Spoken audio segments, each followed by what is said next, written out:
Surrender yourselves, earthlings. Hi. In this video I will talk about how to dress for winter cycling. In my experience, winter cycling can be very fun and it is very safe, and if you dress properly you will not have any sort of health problems or anything that people generally worry about, and it's really not much of a special thing. Everything I say in this video is based on my experience and my knowledge, so take it with a grain of salt and use some reasonable caution. And with that disclaimer, like good lawyers and companies put, I will start. As you can see, when it is really cold, like below freezing, and if it's snowing, a very good idea is to have skiing goggles, because they keep your sinuses and face very warm, and then it's often, again in my experience, a lot more comfortable than using cycling glasses when it is above freezing temperature. For example, the most uncomfortable period for me is when it's about 10 or 5 degrees Celsius, so for me it's too warm to wear these, I sweat a lot more, and it's a bit cold to wear ordinary cycling glasses, my nose starts running a bit more often and so on. I don't catch colds because of that or have any problems, but you can err on the side of being more warm or more cold when it comes to ski goggles. I haven't found a model that is a bit more open for those intermediate periods, but they work great. You look very ridiculous, people may notice it and comment, but if that doesn't bother you too much, it shouldn't. It's very, very cool and you are warm and safe. Also, before I start moving on about the clothes and everything, I must say that different people have different tolerance to heat and to the cold. Some of my friends need more warmer layers and some need fewer. So it is a bit of a trial and error, you need to figure it out for yourself. Another important thing to note is that if you start by being warm and comfortable, you will most probably, especially if you cycle for more than 5 to 10 kilometers, you will most probably get a lot of sweat and be too hot as you go on. So for me, if I go to a remotely more distant ride than say 10 minutes or 15, if I go for half an hour or several hours, I start by being a bit underdressed because I know that cycling creates a lot of heat. The most important thing, especially when it's cold, is to prevent the cold air from cooling you. So you need one layer, it can be thin to prevent air, like a thin jacket that blocks the wind, and that aside you are pretty much okay. You don't generally need a lot of layers underneath. But when we talk about those, I will start with first thing that I need to remove in order to do anything: good winter gloves. Skiing gloves are a good idea. These are a bit less warm. These are like designed for cycling, but they have some insulation, and for these you again need to, as for everything else, practice a bit and trial and error. For me, this model that is not too hot, too isolated, works well for minus temperatures. And if I go on a very long rides, I have like a sort of inner layer that prevents wind, that blocks wind. Those are sold in motorcycle equipment stores, and they come in handy when I'm feeling that my fingers are getting a bit cold. I just put those underneath and then put these over top, so I don't get too hot, my hands don't sweat, but I don't get also very cold fingers. So that's one thing. Again, a bit of trial and error. As for the head, I will start from the top and go on. As for the head, I wear a sort of like a cap, woolen, or you can use some synthetic material. If you have a jacket, you can use the hood. It will create extra protection from the wind and from anything falling down if it's rainy or snowy. And also a thing like a bandana to put over your, I will show it here. You can also buy like a small sort of looking a bit more like this. So it just goes over your forehead and covers your ears. This is not originally intended for that. It can be improvised. I right now don't have the original piece of clothing at hand, but you know what I mean. These are sold in hiking stores for mountain hiking and winter clothing and everything. These are often good when it's very cold, and there's a lot of cold wind. So I put this underneath my woolen cap, and that works great in combination, in addition to the skiing goggles. Also, the reason why I love these is they are very universal. You can put them in just one layer over your head to get some more insulation. You can put them make 2 layers like this. It's a bit fiddly, but you get it done. This is what it looks like. And now it's a bit thicker isolation, but it doesn't cover the entire head, but this part that is exposed to the wind is protected. And of course you can also use it as a scarf. Generally, unless it's some very deep freezing temperature, if you have a jacket that covers your neck, you don't need anything over your nose or mouth if you use this. But if you are sensitive to cold weather, there are special face masks that have small holes for breathing, so there's less condensation, because your breath will condensate and freeze over time. But you can also improvise with something like this. I love using this on motorcycle and on bicycle. So it's pretty much handy. I always carry this in my backpack, even when it's hot summer, because you can soak it up and protect your head from too much sun and heat. As for the jacket, as I said, this jacket is too hot for our -5 now degrees and snowing, but for short distance riding it's okay. For longer distance riding, I would have preferred to have just some sort of shell that prevents wind and moisture, rain from dropping on me, but is not nearly as insulated as this. This is a skiing jacket that has these slits for underneath your armpits to let some air in, and that works especially if you're riding fast. You will get some cooling, but again, depending on how tolerant your body is to the cold, you might want to get something less insulated. Moving on. Again, this is important to stress, because you need to take care and watch how your body reacts. If you sweat a lot, then you will get cold as soon as you stop sweating. So if you dress too much, if you're overdressed and you start sweating, then that sweat will start freezing on your body. Woolen clothes and some modern microfiber materials are good at providing decent insulation even when they are wet, unlike most other materials. Some modern microfiber and woolen clothes work for that very well, and they are a good choice for winter cycling, especially if you are doing some vigorous exercise, not just commuting or something, or climbing hills and so on. Also, it is a very good idea to have a rack on your bicycle with some panniers or a backpack, so that you can remove all the extra layers.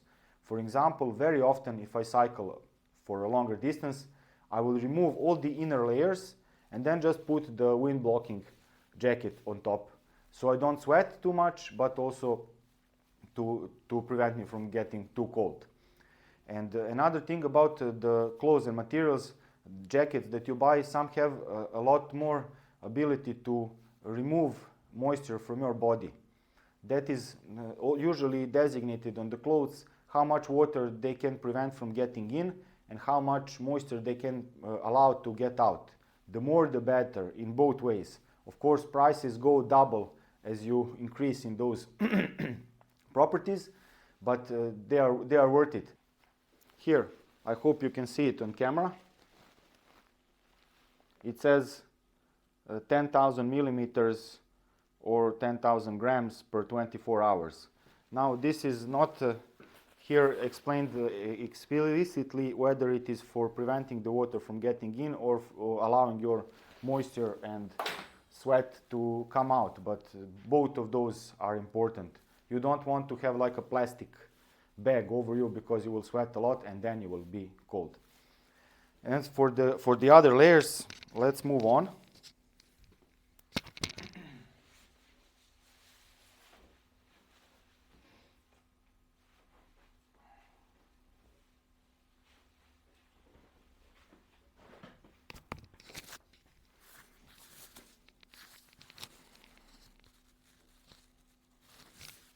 Here I have a cycling vest, and the great thing about the cycling vest, this is one of the few items of clothing that I bought that are sold and marketed like specially for cycling.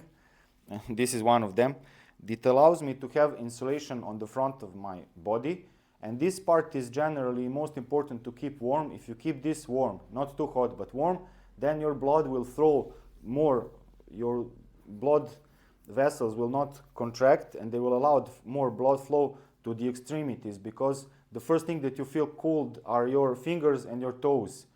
So even if this gets cold, you will start first freezing your fingers and your toes. So it's important to keep the most of your body, the belly, a bit warm. And this jacket, this vest has open end that allows cooling, because most of the air, the wind comes to the front, from the front when you're cycling. So it's not good for just standing out in the wind, but if you're cycling, it's a great idea to have a lot less insulation, no at the back, but to have a windproof material at the front.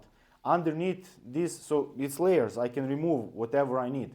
And underneath this, I can wear like some sort of active underwear or just a t-shirt for shorter rides and things like that. So that covers about the top of your body. Use layers, make sure that you can remove everything except the outer shell. That should prevent you from getting a lot of wind, and you're generally good.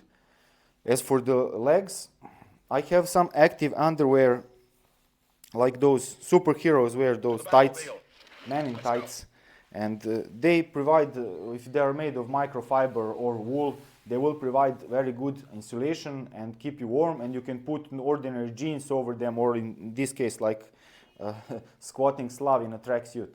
So whatever you feel, you can put it on top. And again, for me it's important to have layers, so I can, if I want to look really ridiculous, remove my tracksuit and just stay in tights.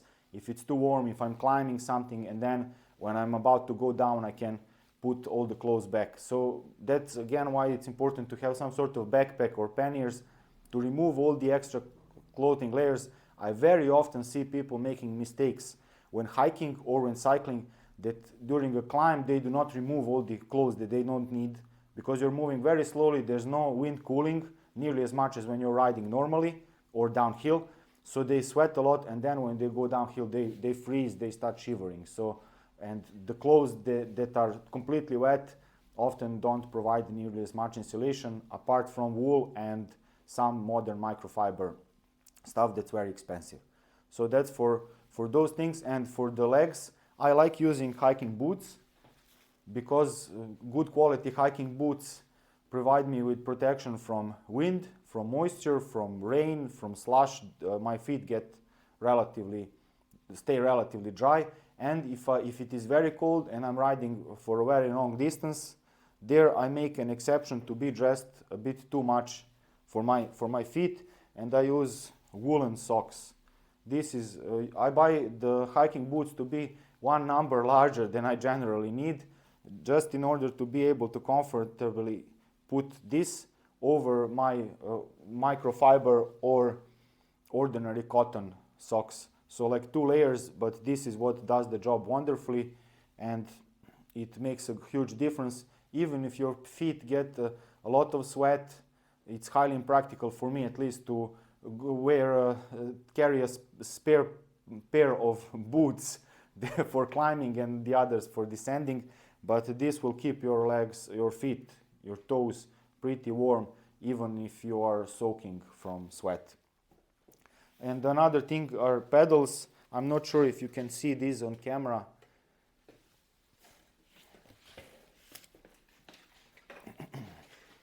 I'll make a separate video on pedals, but these have like sort of small studs, so my feet don't slip off, which can be even dangerous on some occasions when it's all wet, and even for rain riding I prefer to have these. And I don't have cleats on my boots, hiking boots, so I rely on just having flat pedals. I generally prefer flat pedals, but that's like a personal preference. But for winter cycling, I would say give myself the liberty to recommend flat pedals, because there's a lot more probability of something slipping, even if you have studded tires and good knobs. there is a higher probability of your bicycle slipping, so I prefer to be unlocked and to be able to quickly move my body whichever way is necessary to cushion my fall, or preferably to prevent it. So that's my take on winter cycling clothing. Give me your experience, tell me what you think.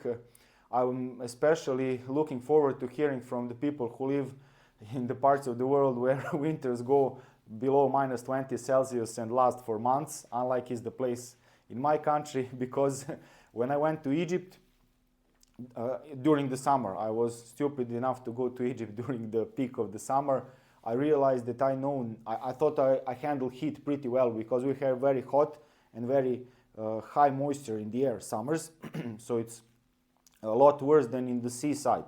But when I went to Egypt during the summer, to the desert in the middle of the day, high noon, there I realized that I know nothing about dressing for hot weather, and I'm just a stupid tourist. So I'm interested to hear your feedback, to hear other ideas, other experience, so that I can be smarter and so that I can make another video with those included, and to further improve my articles on winter cycling and winter clothing.